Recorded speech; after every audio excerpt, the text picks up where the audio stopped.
Welcome. This is a chair yoga. It's a 30-minute express chair yoga class. Mostly what we're going to do is just try to make sure every joint has moved.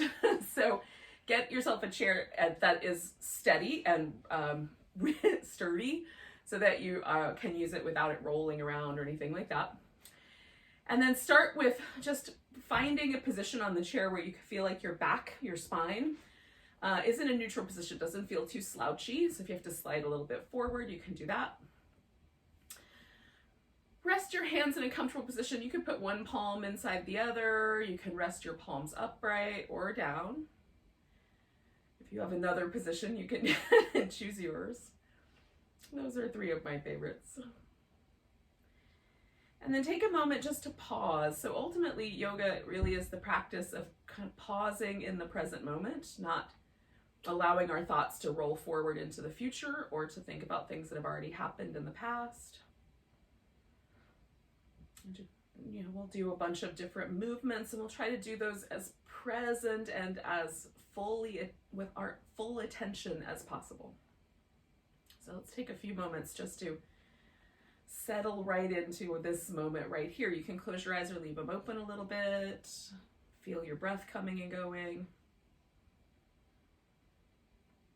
Or listen to it, whatever the right, maybe it's easier to hear it than it is to feel it.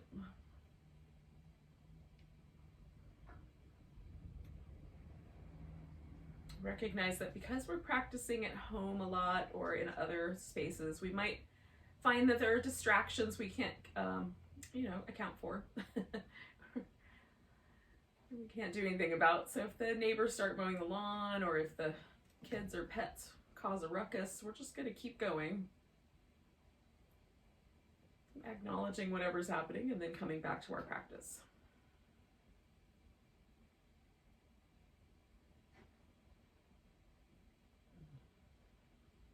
So we're going to let the chin drop with your next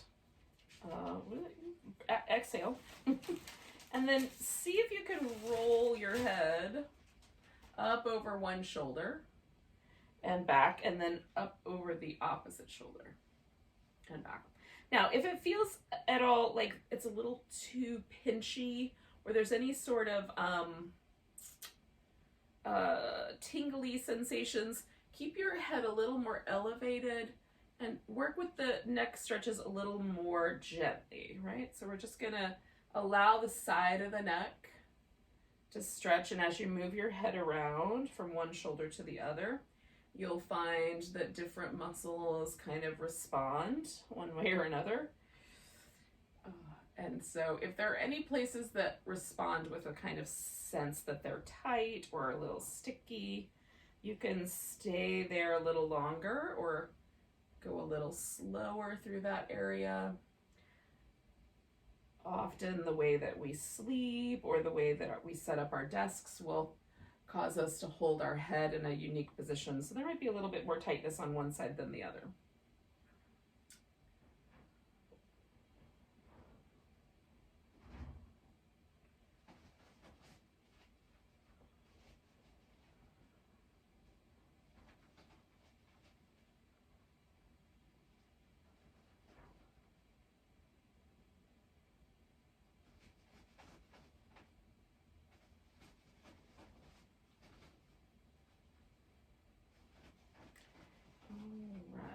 So I'm going to finish this round that I'm on, and then I'm going to come back to the center. If you want to do one more after that, you can. Now, I noticed that while I was doing that my right shoulder is a little bit tighter. My right side of my neck is a little bit tighter than the left. So as I'm doing these next few things, again, I might sort of emphasize that side a little bit more, or I might just accept that everything is slightly asymmetrical today. So keeping the chin level and keeping the shoulders still, we're going to turn the head as far around as it wants to go without a strain towards one side. And then coming back, keeping that chin as level as you can, we're going to look over the opposite shoulder. And again, don't try to make it any further than it really naturally wants to go. Just turn.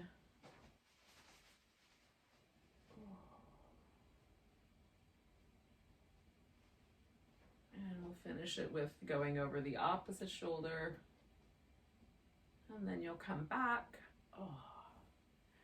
All right, so some attention paid to the neck. Now we'll work with the shoulders. So we're gonna let the arms hang, and then we'll roll the shoulder blades in as big a circle as we can bring them into. Whatever direction you started in, that's fine. We're gonna do both directions. So just see if you can make a really big pattern with the shoulder blades in movement on your back. Oh.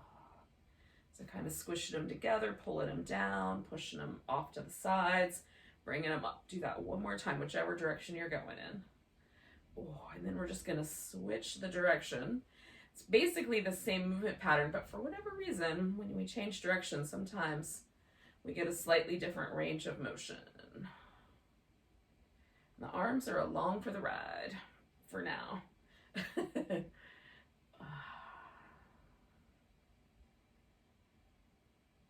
All right.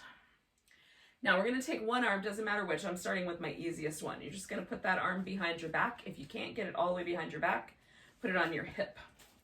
Okay, so as far as it'll go, and then we're going to take the head and drop it the opposite way. So I've got my left arm, I'm letting my head lean a little to the right, and then so this is the left side of my neck. I'm just going to look for any tight places. Now, as I said earlier, my left side felt pretty good. So it's going to be the other side that's going to be more interesting for me, but this one could be your interesting side.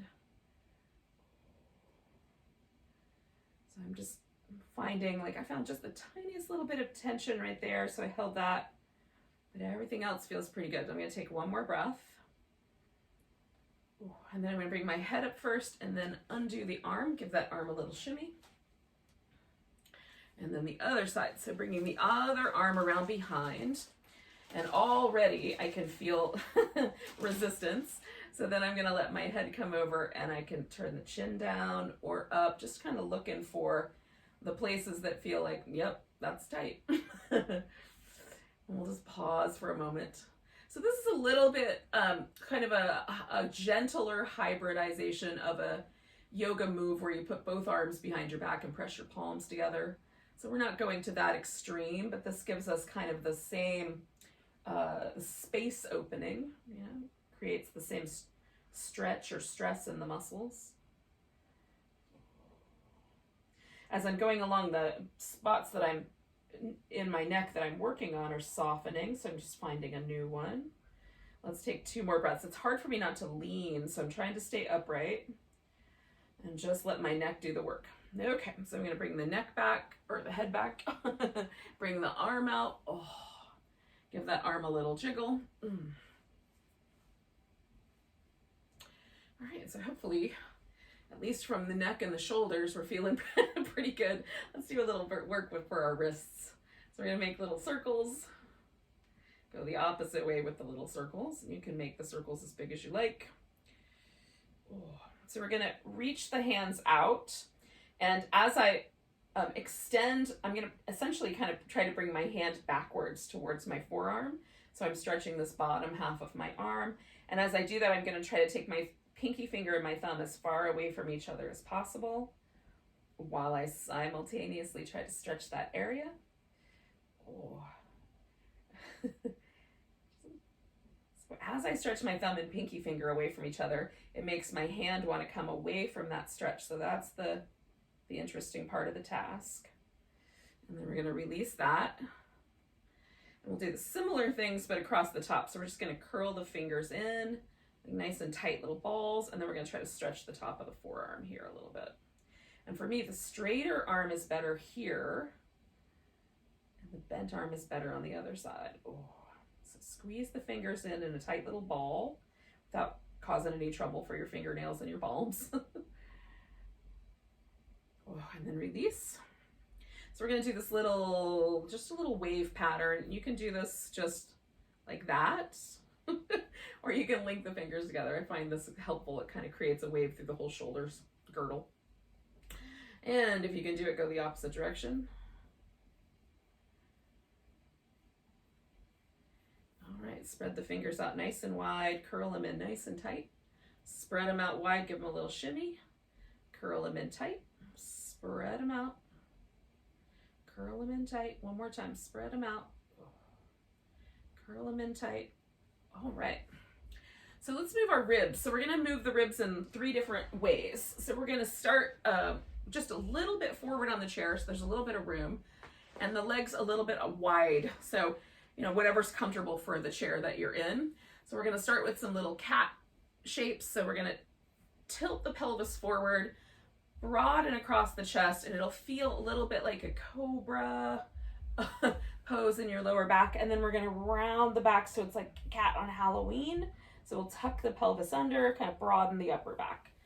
So those 2 shapes first. So this is an extension, and this is a flexion of the spine.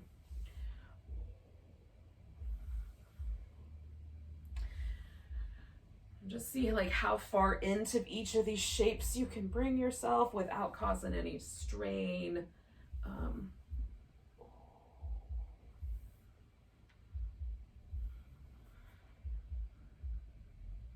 Let's do 2 more of these little tucks and tilts.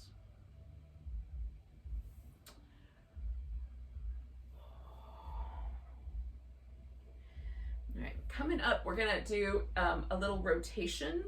So we're just, it's almost like we're a little washing machine agitator. We're just gonna spin, and your arms can be wherever you can comfortably hang on to them.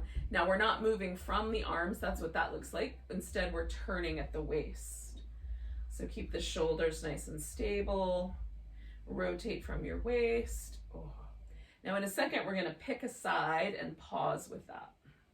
So 3, 2, 1, and then just pick that side that you just stopped at.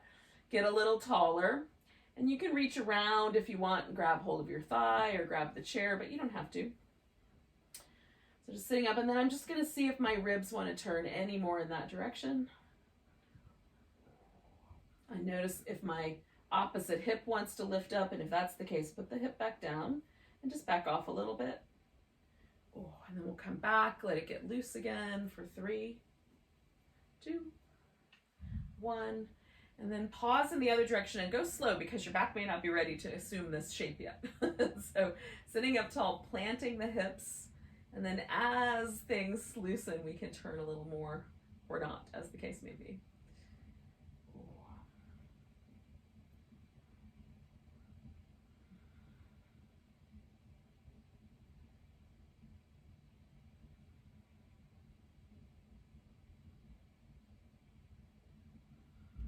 Taking 1 more breath here. Come on back. Now we're gonna do some people call this the blown palm. I guess we're gonna kind of lean ourselves sideways like a palm tree. So we're gonna put, excuse me, 1 elbow on 1 thigh, whatever side you want to start on, and then we're gonna stretch the side out. So we're just gonna go side to side to start with. And if it is a trouble to reach the arm out, you can do it with your arm a little lower. Just maybe bring the elbow up, or maybe keep the hand on your hip. That's fine. The arm just is a little extra stretch through the upper part of the shoulder, but you're moving your spine either way. So we're gonna do 1 more go in each direction in a flow. And then we're gonna change the orientation of our legs a little bit, come around, so that we're sitting a little more sideways on our chair. And then the 1 leg is gonna stay bent, and we're gonna see if we can straighten the other leg out. Now it might need to go straight out in front of you. It might be able to go off to the side. And then we're gonna try to stretch the front of this hip along with our whole side here for a side angle pose. And I'm using my abdominal muscles, so I'm not heavy on my elbow, although you can certainly use your elbow for support. So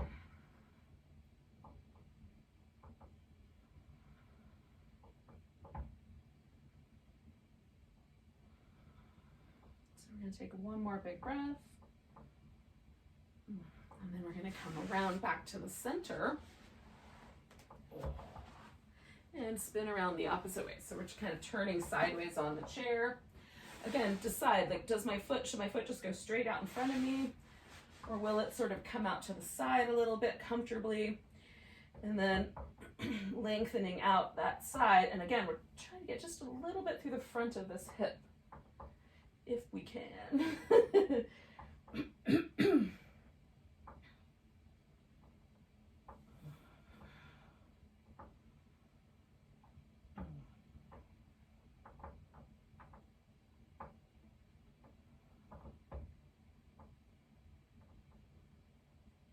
One more breath here.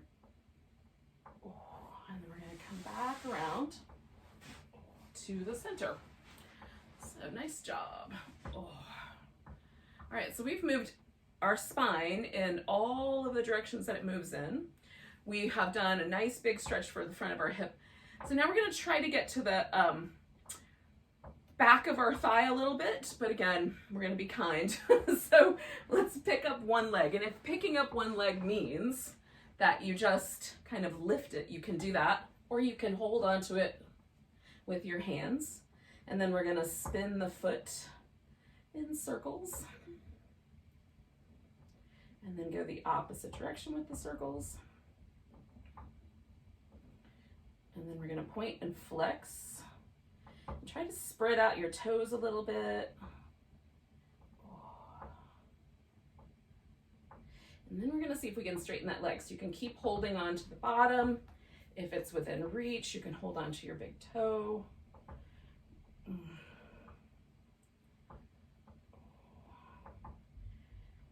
And we're not trying to rip anything. So we want to choose an amount of straightness. Maybe the leg's a little more bent.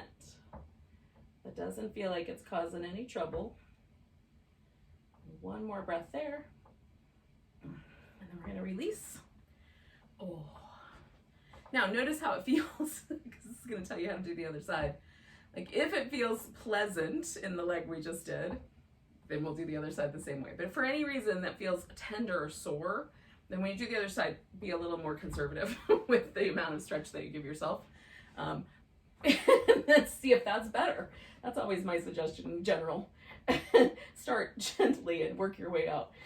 So we're going to grab the other leg if you haven't already and spin your foot in circles. Oh. And then go in the opposite direction.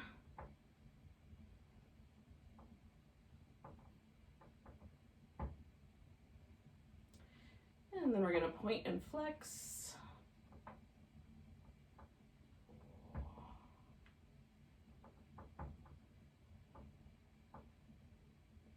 And then see if that leg will go straight. And again, maybe like that was what you did last time and it was too far. So this time you just hang on to it.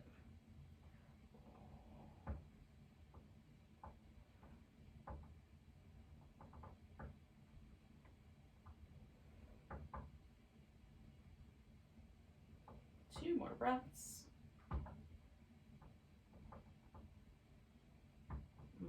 We'll let that leg go. Oh, and again, pause and see how it went. This is always how we learn to do yoga practice. So especially if you're not sure on a given chair what the best options are, because the chair can make a difference in how we experience the practice. Always go kind of slowly into it and then work your way along. All right, yogis, now that I've lectured, we're going to get ourselves off of the chair, but we're going to use the chair for support. So we'll do some balancing. So we'll start with a downward facing dog on the chair. Now I'm going to use the base of the chair, but you could stay a little higher and use the back of your chair if you like. So you're going to plant your palms on either of those two. And then, here, let me make sure I'm staying inside the camera view here. Back yourself up. Oh. And essentially we're going to try to make like a tabletop with our whole back and hips. So I'm planting my hands. I'm going to draw my armpits just a little closer to each other. That just means I'm engaging all these muscles up here. And then I'm pulling my hips backwards. Now you might feel the stretch in your calf muscles, in your hamstrings, in your glutes, all through your back and shoulders. I feel it everywhere, but pleasantly so. Two more breaths.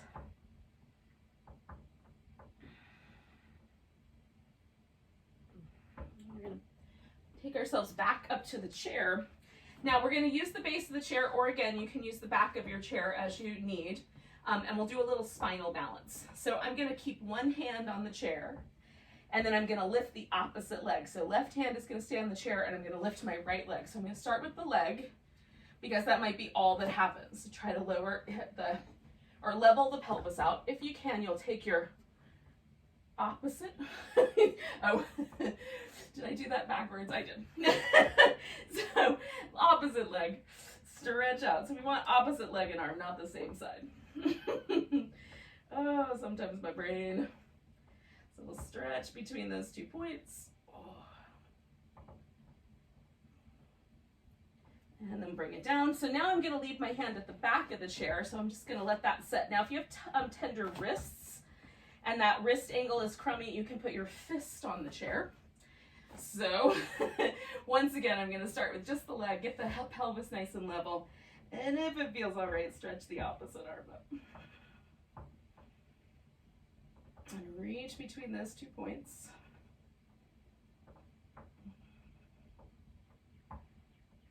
One more breath. Oh, I'm coming down. That is a really great way actually to build strength in our core, believe it or not.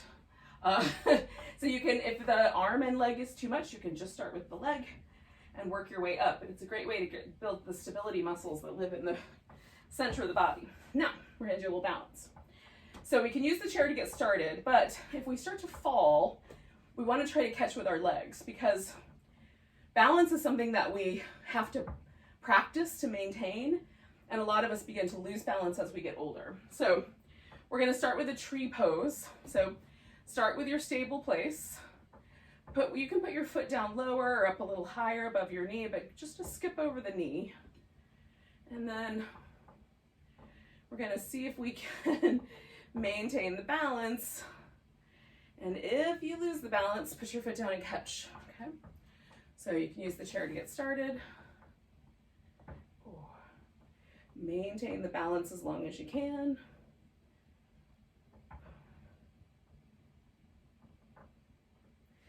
If you lose the balance, put your foot down to catch. Let's do the other side.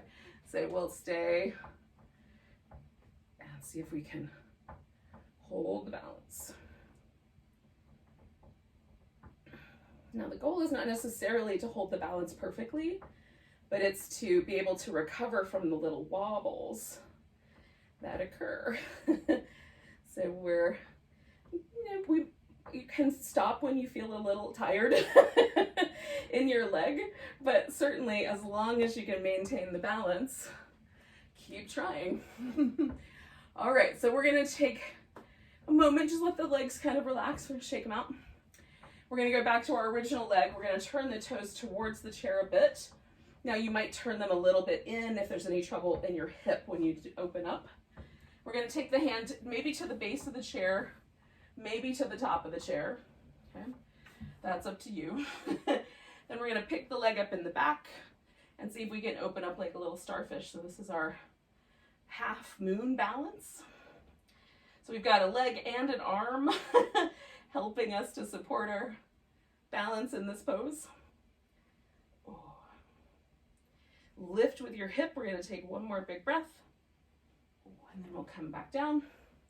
Now you can go around to the other side of the chair, especially if you want to use the back of the chair. You can turn the chair around. I'm just going to turn myself around and use the base of the chair.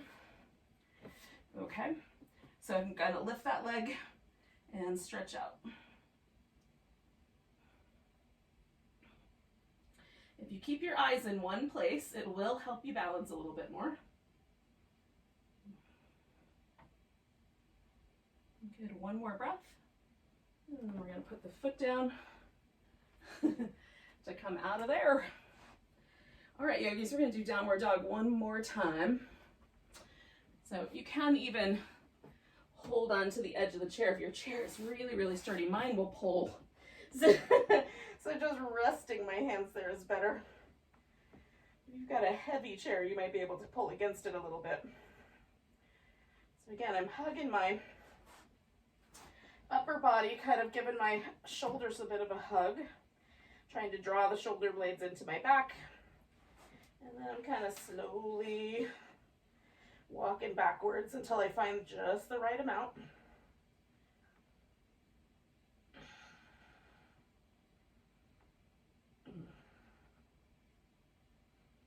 And then we're going to come back. And we'll bring our chair. I'm just going to bring mine back toward the center here. But we're going to bring ourselves back to the chair. Now we're going to do a little bit deeper hip opener. And I'm going to show you some options. So one option is simply to cross one ankle over the other, right? I need to move forward just a little bit. And that's it. Second option is to put the foot like maybe in the middle of the shin, and then the last option will be to bring your foot all the way up. Alrighty. My chair is a little tall for me, so I'm gonna put a block under my foot. Okay, so this leg, that's gonna be my stable leg. And this leg, I'm gonna pick up and rock back and forth. Now, if that's not possible, put your tiptoe on the floor and rock back and forth like that.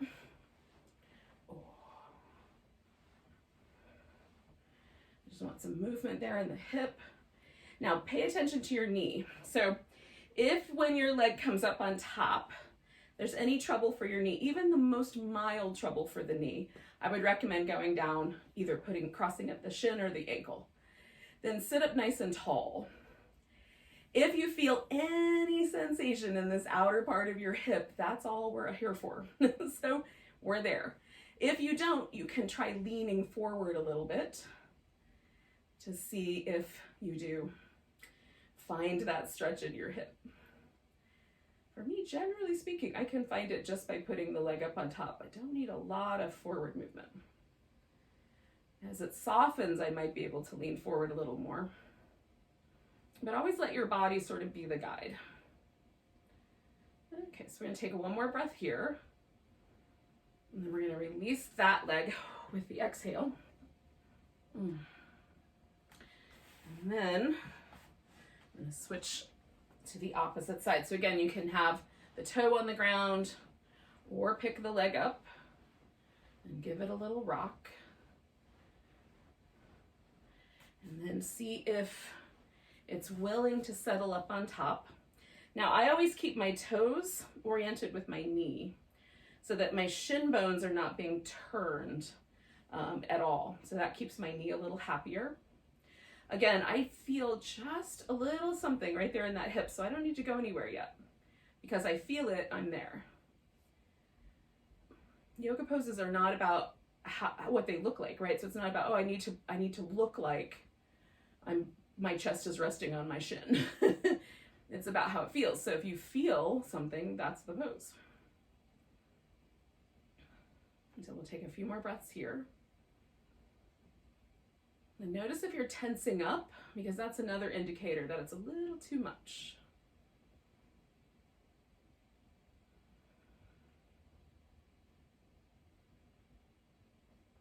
So we're going to take the leg off. And then we're going to come back to this kind of more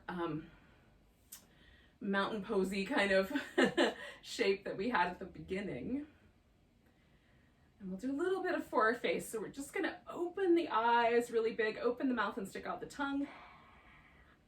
And then you're going to squeeze your face in really tight, like you just tasted a really sour lemon. So big, that's the lion and the lemon.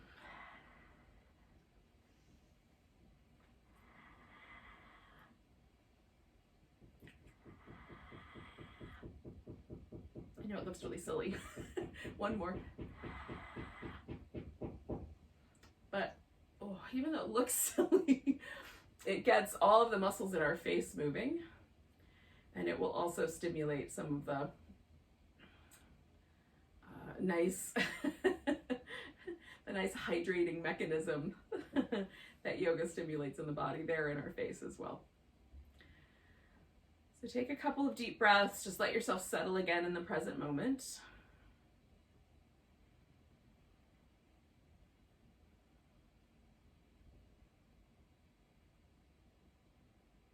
Relax all the muscles in your face and in your shoulders, down your arms.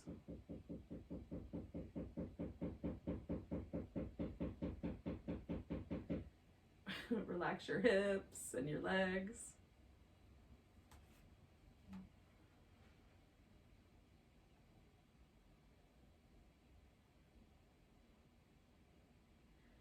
And so now as you go out into the present moment or back out into your world, you can maintain this kind of present moment awareness. Thank you for joining me for some chair yoga. Let's take a big breath together. Nice big inhale. And a sigh. Welcome to the rest of your day. Namaste.